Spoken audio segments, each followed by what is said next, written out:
Pada tahun 1804 ceritaku dimulai tepatnya di barat laut Robertson Country, Tennessee. Aku yang seorang petani dari California Utara memiliki 360 hektar tanah yang subur terletak di sepanjang Sungai Merah di daerah Tennessee dekat kota Amsterdam. Aku bersama dengan istri dan anak-anakku menjalani kehidupan 13 tahun pertama yang cukup damai. Kami adalah anggota Gereja Baptis Red River di mana aku menjadi diaken, dan keluargaku menjadi makmur. Tepat di akhir musim panas tahun 1817, sesuatu terjadi dan mengubah hidupku. Saat itu aku sedang berjalan di tanah pertanian seluas 360 hektar. Ketika itu aku melihat anjing berkepala kelinci di tengah ladang jagungku. Aku menembak makhluk aneh itu beberapa kali dan dimasak untuk makan malam. Keesokan malamnya, aku dan keluargaku mendengar rantai bergerak dan seseorang mengetuk pintu, dan terdengar dari dinding luar rumah suara-suara aneh, dan suaranya semakin kuat setiap malamnya membuat keluargaku ketakutan serta beberapa anggota keluargaku dibangunkan ulah suara tikus yang menggerogoti tiang ranjang mereka dan suaranya yang pujian. Takut diejek, aku memberitahu keluargaku untuk merahasiakan kejadian ini selama lebih dari setahun, tetapi ketika putri bungsuku, Betsy terbangun dengan bekas luka dan sidik jari di wajahnya, keadaan menjadi tidak dapat ditoleransi olehku. Akhirnya aku menceritakan semua kejadian yang kualami kepada tetanggaku, dia juga teman dekatku, yaitu James Johnson. Aku mengundang Johnson dan istrinya untuk bermalam di rumahku. Johnson pun menerima ajakanku dan menghabiskan satu malam di rumahku, dan benar saja mereka pun mendengar suara-suara mengganggu yang sama dialamiku.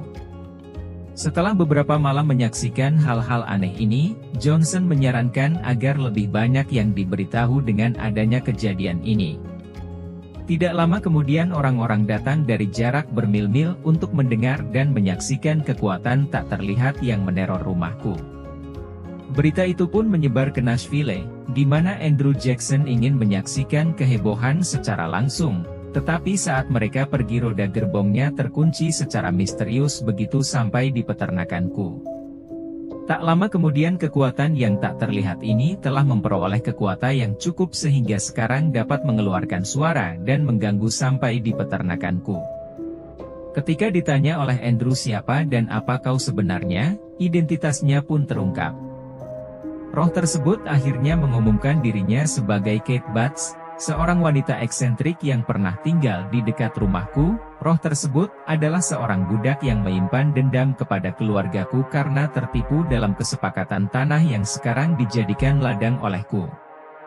Kate Butts juga mengatakan bahwa siapapun itu, dia ada di sana untuk membunuhnya dan menghentikan Betsy menikahi pemuda setempat bernama Joshua Gardner. Penyihir bernama Kate Butts tersebut sering sekali mengganggu keluargaku dengan berbagai cara, mulai dari suara-suara aneh yang muncul dari dinding, suara orang ditampar, benda-benda yang dilemparkan, dan hewan peliharaan yang tampak ketakutan terhadap sesuatu yang tak terlihat. Kate Butts dikenal sebagai The Bell Witch, dan selama beberapa tahun berikutnya sejak anggota keluargaku ditimpa kesialan terus-menerus, sampai anggota keluargaku meninggal karena ulahnya Kate Butts. Yaitu John menderita serangan tersedak tongkat tajam yang menjepit mulutnya. John mengalami koma dan meninggal pada 20 Desember 1820. Keluargaku menemukan sebotol racun di dalam ruangan John, dan memaksa John untuk meminumnya. Lalu semua keluargaku pun meninggal kecuali anak bungsuku Betsy. Lalu, 3 bulan kemudian Betsy memutuskan pertunangan dengan Joshua Gardner. Agar penyihir, atau roh bernama Kate Butts, menghentikan terornya menghantui keluargaku, Betsy tidak ingin ada korban selanjutnya.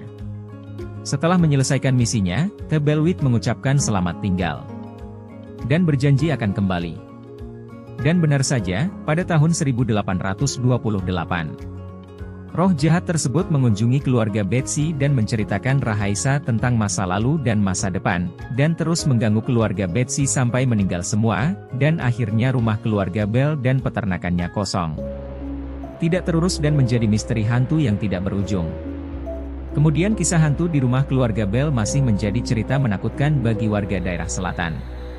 Aktivitas aneh tidak pernah meninggalkan pertanian Bell, dan menyebar ke sebuah gua tepat di belakang properti mereka, di mana beberapa orang mengatakan bahwa roh penyihir Kate Butts tinggal di gua tersebut dan masih hidup sampai sekarang.